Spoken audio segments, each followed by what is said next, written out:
जितनी classroom study है उससे या उससे ज़्यादा ही करनी पड़ेगी सेल्फ स्टडी। और मेरी ऑल इंडिया रैंक 96 थी जेईई एडवांस में।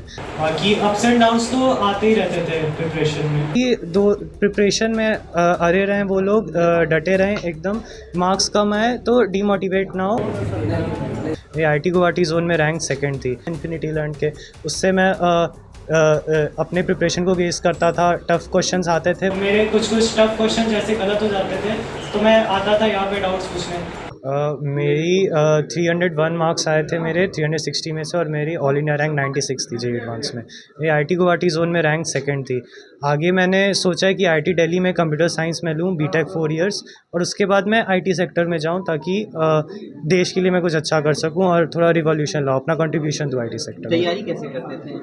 तैयारी मैं बस जैसे टीचर्स पढ़ाते थे उसके बाद मैं नोट्स बनाता था, होमवर्क मिलता था मैं वो बस कर लेता था, और फिर नोट्स रिवाइज़ करता था, होमवर्क करता था। उसके बाद टेस्ट टाइम टू टाइम होते रहते थे इन्फिनिटी लर्न के।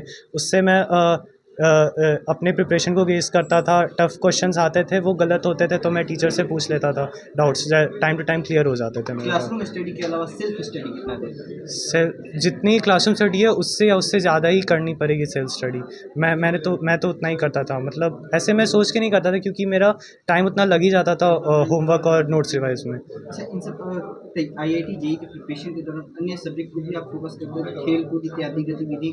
हाँ, वो सब तो ज़रूरी है, नहीं तो माइंड फिर उसके सैचुरेट हो जाएगा। जेई करते रहेंगे 2 साल तो थोड़ा बहुत मूड रिफ़्रेशिंग के लिए ये सब ज़रूरत पड़ता ही था मुझे। तो आपके जो यंगस्टर्स हैं उनको क्या आप सलाह देंगे? मैं तो यही सलाह दूंगा कि दो प्रिपरेशन में अरे रहें वो लोग, डटे रहें एकदम। मार्क्स कम आए तो डीमोटिवेट ना हो, कॉन्सेप्ट्स पे ज़्यादा फोकस करें, तब जाके ही मतलब आप सक्सेस एक्सपेक्ट कर सकते हैं जेईई एडवांस में। अपना नाम? अनिकेत कुमार। मार्क्स तो ठीक है कम आते रहते थे बट मैं कॉन्सेप्ट्स पे ज़्यादा फोकस करता था, ताकि कॉन्सेप्ट्स अगर सही रहेंगे तब तो फिर अपने कॉन्सेप्ट पे भरोसा रहेगा तो फिर एग्ज़ाम तो अच्छे जाने ही है, क्योंकि एग्ज़ाम में तो कॉन्सेप्ट्स ही पूछते हैं घुमा फिरा के, और जेईई एडवांस जैसे एग्ज़ाम में तो ऐसे ही होता है, मतलब काफ़ी ट्रिकी क्वेश्चंस रहते हैं। बाकी अप्स एंड डाउन्स तो आते ही रहते थे प्रिपरेशन में।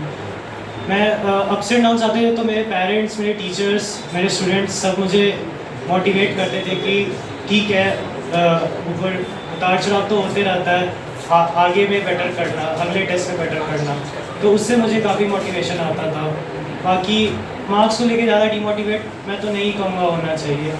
बाकी डाउट्स होते थे तो मैं टीचर से पूछ लेता था तो वो डाउट्स क्लियर कर देते। जैसे टेस्ट तो इन्फिनिटी लर्न के टेस्ट तो एडवांस लेवल होते थे, तो मेरे कुछ टफ क्वेश्चन जैसे गलत हो जाते थे तो मैं आता था यहाँ पे डाउट्स पूछने, तो सर लोग काफ़ी अच्छे से डाउट्स क्लियर कर देते थे मेरे। बाकी तो ऐसे ही मतलब 2 साल मैंने प्रिपरेशन की और फिर लास्ट में मैं इतना अच्छा रैंक ला।